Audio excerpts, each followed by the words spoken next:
Cemeteries are really creepy. Whenever we look for haunted places, these are often the first ones we think of, or at least the first ones I often think of. There are some people who believe that cemeteries aren't haunted all that much, that most spirits would rather haunt the place where they died rather than the place they were buried.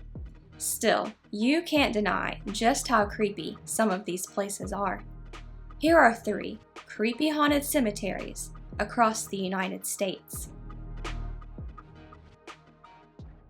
Sitting at 1195 Baltimore Pike in Gettysburg, this famous cemetery is the final resting place for over 6,000 U.S. soldiers. Over half of them fought in the Battle of Gettysburg, which lasted from July 1st to the 3rd of 1863. And, as with many major battles, it's gotten some attention of the supernatural variety. All sorts of strange sensations have been reported in the cemetery. Visitors have heard weeping near dusk, presumably when nobody else was around, as well as the distant sounds of drums, bugles, gunfire, and cannons. Others have heard someone reciting the Gettysburg Address, which was famously delivered by President Abraham Lincoln at the cemetery's dedication ceremony. Is this just some history buff wanting to recreate an important moment in the place where it happened? Or has Lincoln's ghost himself come back to relive the event?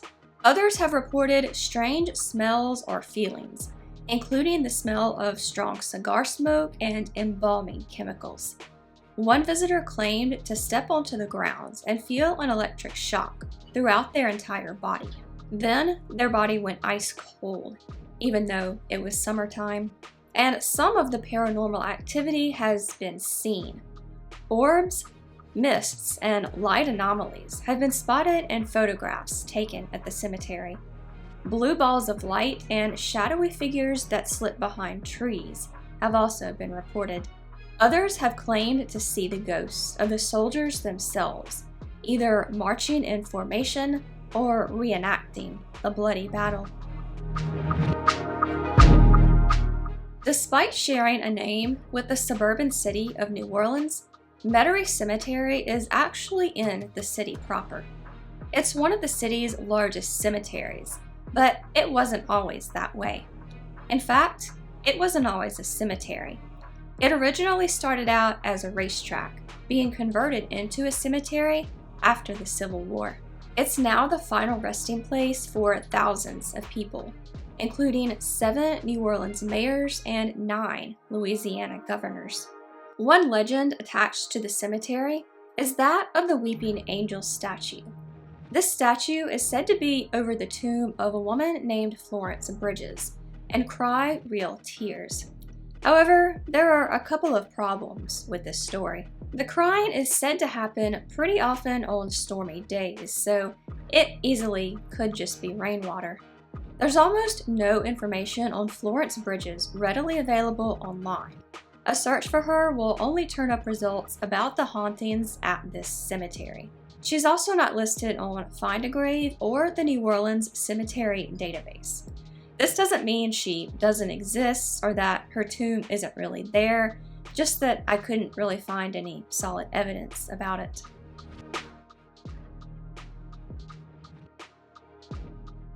One ghost said to wander the cemetery is that of former New Orleans Police Chief David Hennessy, who was killed in October of 1890. His ghost is said to wander the cemetery, dressed in his police uniform, still patrolling, even in death.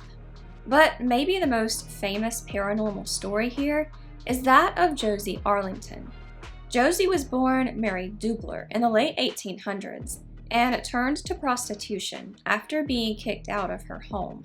She ended up making a pretty good living at it, though her life and afterlife were plagued by quite a bit of drama. After one of her lovers was killed by her brother, she started dating a new man named Tom Brady. No, not that Tom Brady. After Josie's death, her niece, Anna Dubler, married Tom Brady. That's right, she married her recently dead aunt's boyfriend. The couple inherited everything that had belonged to Josie, but they still wanted more. So they sold the tomb Josie had bought for herself before she died. Josie was then buried in an unmarked grave. Attempts to get her body moved to its original tomb are hampered by the fact that it's now occupied by someone else. As of 2020, none of the new owners have been tracked down. Josie's ghost is said to wander the cemetery, and the statue on her tomb is said to move. The urn also supposedly lights a fire all on its own. Other reported paranormal activity in the cemetery includes phantom horse races and ghostly funeral processions. Ghosts from other cemeteries are also said to wander here. Maybe it's just such a nice place that they can't let a little thing like death stop them from seeing it. Sitting at 6000 Santa Monica Boulevard in Los Angeles, adjacent to Paramount Studios, this cemetery has become a popular tourist attraction. Founded in 1899, it's now the final resting place for plenty of stars, way too many to name here. But some of these stars didn't let death stop them from making appearances. Two major stars who reportedly haunt the cemetery are Douglas Fairbanks and Judy Garland. Both have been spotted near their respective graves, and some people have even reported hearing the latter's famous singing. A man with a striking resemblance to actor Clifton Webb has been spotted near his tomb, as well as his mother's tomb. The Abbey of the Psalms Mausoleum, where Webb is buried, is also reportedly haunted by him. One visitor to the cemetery in 2003 claimed they were walking toward the mausoleum when they got a feeling of dread and fear so bad they had to walk away. Another ghost seen at the cemetery is that of silent film actress Virginia Rapp, who has been seen crying near her headstone. The story behind her death is pretty tragic, as I imagine a lot of these cases would be, so maybe seeing her ghost crying isn't too surprising. But maybe the most interesting story surrounding the cemetery involves actor Rudolph Valentino. Valentino's ghost has been spotted wandering the streets, only stopping when he reaches his grave. But the part that really gets people's attention is the famous Lady in Black. This mysterious woman visited Valentino's grave every year on the anniversary of his death, wearing all black and leaving flowers behind. Over time, this woman and her story became somewhat of a legend. Multiple women claimed to be the Lady in Black, and a bunch of women started dressing in black and visiting his tomb after the whole thing started. At one point, the cemetery reportedly even hired a Lady in Black to keep the tradition up, according to the LA Times. The whole thing reminds me a lot of the Poe toaster, who I talked about in a video several years ago. I will leave that down below if you're interested. These days, the real woman in black is thought to be Dietrich Flame. Flame claimed that Valentino visited her while she was in the hospital, and they made a vow to each other that whoever died first would lay flowers on the other person's grave. She continued the tradition for about 30 years and died in 1984. Other hauntings at the cemetery include shadowy figures near the lake, disembodied voices, sudden temperature drops, orbs, and a woman in white who wanders around in search of her lost love.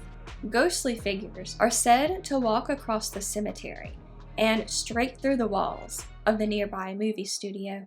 So those are all the haunted cemeteries I have for you today.